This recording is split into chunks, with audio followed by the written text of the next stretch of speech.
think about what is missing in your life and you talk to your friends about it and you put your attention and your energy on it in your telephone conversations and you go to sleep thinking about what is missing and you have this kind of an energy system going on for you, you will continue to have what you are thinking about show up in your life, and you'll see more and more and more of missingness continue to show up.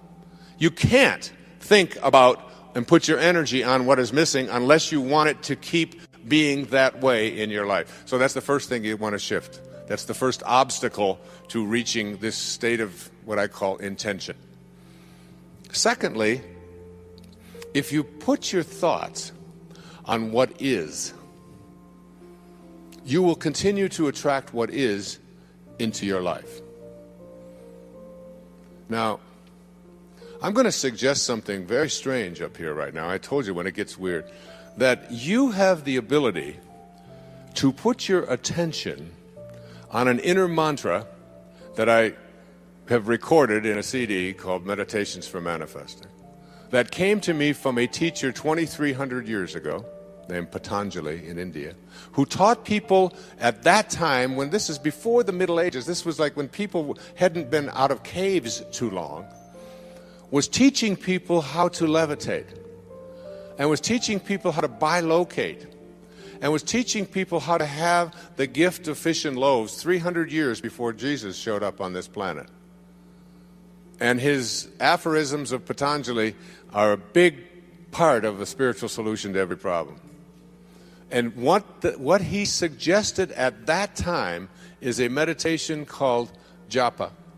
And this meditation is something where you take your attention, your inner energy, off of what is and onto what you intend to manifest, and you repeat the sound that is in the name of God as an inner mantra. And by repeating this sound, you attract the energy from outside of yourself, that is the source from which you emanated, to cooperate with you and literally collaborate with you to shift it into whatever it is that you intend to manifest. And you can do this with money. You can do this with getting pregnant if you haven't been able to do that. You can get it with selling your home. You can get it, and if you take a look at 300 years later, 400 years later, John the Baptist writes in the New Testament, the opening line of the New of the book of John in the New Testament. In the beginning was the Word, and the Word was with God, and the Word was God.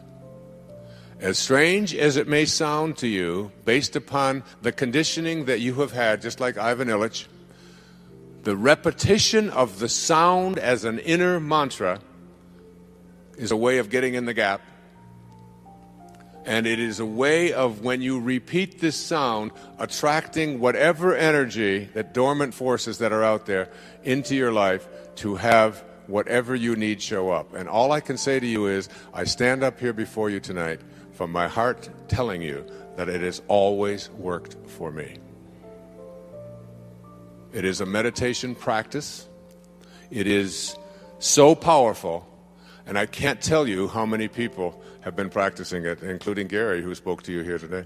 And there is absolutely no limit to what you can attract into your life simply by practicing it. I have put it on CD. I put it in Getting in the Gap. I teach it. I donate all of the proceeds from it to charities because I was asked to teach it, but to take no money for it. And I've been doing it for several years now.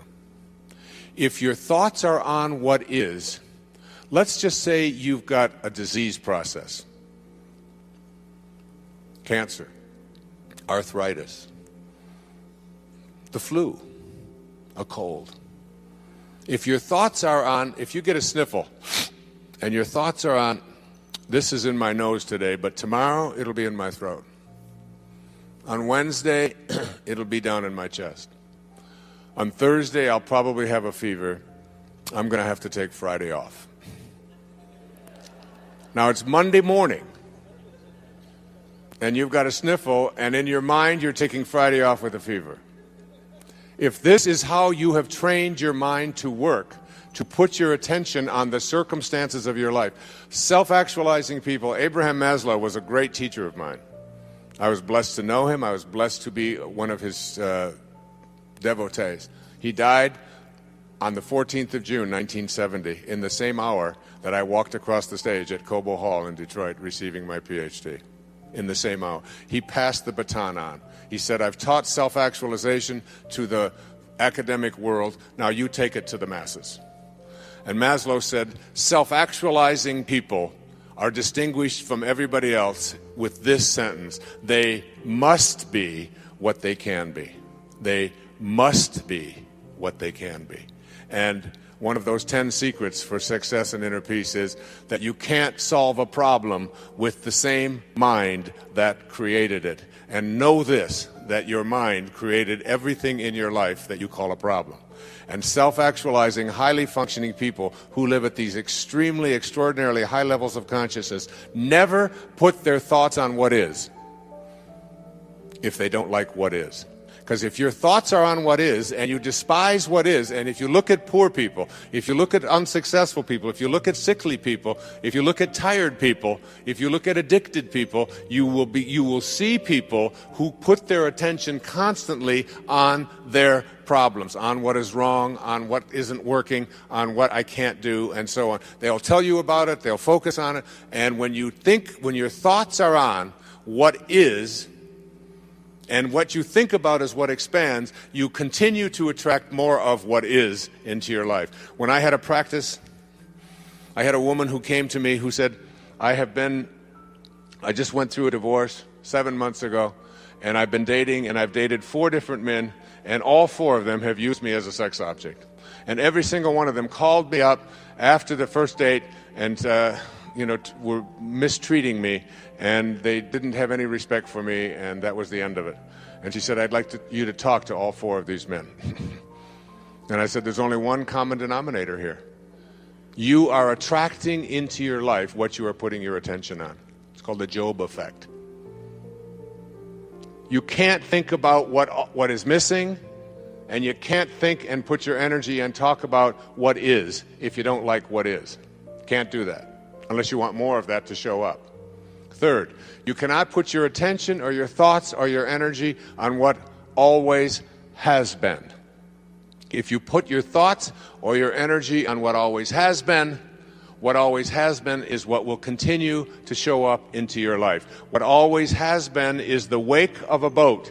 Your life is a boat. It's heading up the river in that direction. And it's heading there at 40 knots. And you're standing on the stern, and you're looking down at the water, and as the boat goes in this direction, here you are looking down into the water, and what do you see? You see the wake. And what is the wake? The wake is the trail that is left behind. That's what the wake of your life is. That's what the wake of the boat is. And if you ask yourself the question, what's driving the boat? What's making this thing head in this direction? The answer is the present moment energy that is being generated by the engine, and nothing more is what's making the boat go in this direction. And then if you ask yourself this key question, is it possible for the wake to drive the boat? Can a trail that is left behind make a boat go in this direction? What's the answer? Impossible, isn't it? And so too is it impossible for the wake of your life, the trail that you've left behind, to be the reason why your life is going in this direction. It is not because of anything that has happened back here. That's an illusion that we live under. What has happened back here is a trail. The choices you make in this moment, and if your thoughts are on what always has been, this is the way we've always done things, this is the kind of person I am, I can't change, you can't teach an old dog new tricks, all of those cliches that have become so much a part of our life, if your thoughts are on what always has been, and you despise what always has been, you will continue to attract more of what always has been, even though you despise it. It works that way. So you can't think about what's missing, what is, and what always has been. And it gets worse.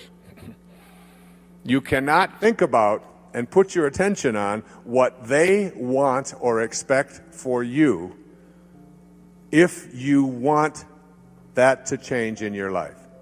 And there's no shortage of people who have an opinion about what it is that you should be or shouldn't be or how you should be doing it. Most of these are your relatives. I have a wonderful book in mind to write. It's called Your Friends Are God's Way of Apologizing for Your Relatives.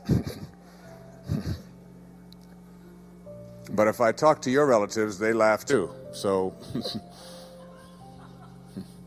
we all have this idea that the reason I'm not getting where I'd like to be, particularly with young people and working with young people over the years, it's because my parents want this, and my parents think that, and my parents won't let me do this. And I always said, well, but why are you so attached to what your parents think? Well, these are my parents, and I have to do it. I said, you can listen to it, you can take it in, but you don't have to embrace it. You don't have to live by that. And certainly when you become adults, when if there are people out there who convince you that you should or shouldn't be doing this or that, then you're going to continue to attract exactly what it is that they have their attention on. So if you put your thoughts on what they want for you, you tell everybody else about how it makes you go from being blissed to pissed just by being in their presence, just by being on the telephone with them. That person, that in-law, that mother, that father, that grandparent, that child, that whoever it might be, is giving you, or even your neighbors or your friends or whomever, your coworkers, are telling you what you should or shouldn't be, and you don't like the advice that they're giving, and you resent very strongly. One of the 10 secrets for success and inner peace says there are no justified resentments. Your resentments are things that destroy you. So if your thoughts are on what they want for you, and what they want for you is something you don't like, you will continue to attract more of and use the attractor energy of the universe to attract more of what they want for you, even though you are upset about it. So here you go. There are 4 things that you can't do with your mind if you want to move into this state of intention that I'll be speaking about tomorrow. And these are: you cannot put your thoughts on what's missing, on the circumstances of your life, on what you always have been, or what others want for you. So you have to learn to do a somersault into the inconceivable and only put your thoughts or your attention on what you intend to manifest for yourself. Every thought that you have is an energy. Everything in the universe is an energy. And when you have a thought that is a thought that weakens you, which Hawkins speaks about so brilliantly in Power versus Force, that thought, the 10th secret in 10 Secrets says, wisdom is avoiding all thoughts which weaken you. And thoughts change and make you strong or weak depending upon whether or not what you're thinking at any given moment. The instant that you put something into your body and hold it close to it, the moment that you move into the energy field of someone who is negative, and I'll be speaking more about this tomorrow afternoon and doing a little bit more of demonstration on it, that everything in this universe is an energy.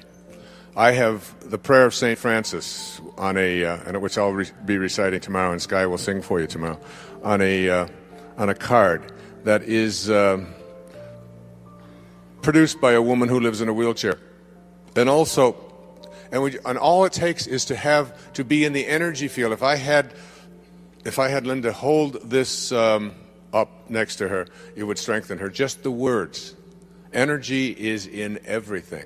And here's one of the most powerful notions about how you move into this area of bringing higher energy to the presence of lower energy in your life to strengthen rather than weaken you. It was on the wall of the ashram where Mother Teresa lived. And it goes like this: if you want to know tonight what to do and what to think and how to bring this energy to you, listen to these words. And put these, as I said, the money that's collected on these goes to a woman who lives in a wheelchair, who has the intention to not be dependent. And you stick this on there, and you know, your children just have to walk by these words. and the energy it touches and impacts them. Just like the music, the CD, even carrying it around. It's why I knew that Sky's CD would strengthen rather than weaken you. You can take the Prayer of St. Francis, which she sings on there, put that on in your car and play it in a moment of frustration or anguish in traffic, and you know what? You can move the traffic. I know you laugh and you think that kind of thing is impossible. There is nothing that you can't do when you shift your energy from energies that weaken to energies that strengthen. And this is what Kent Keith had written and what Mother Teresa lived by. She said, people are often unreasonable, illogical, and self-centered. Forgive them anyway. If you are kind, people may accuse you of selfish, ulterior motives. Be kind anyway. If you are successful, you will win some false friends and some true enemies. Succeed anyway. If you are honest and frank, people may cheat you. Be honest and frank anyway. What you spend years building, someone may destroy overnight. That's particularly relevant in America, isn't it? Build anyway. If you find serenity and happiness, they may be jealous. Be happy anyway. The good you do today, people will often forget tomorrow. Do good anyway. Give the world the best you have, and it may never be enough. Give the world the best you have anyway. You see, in the final analysis, it's all between you and God. It was never between you and them anyway.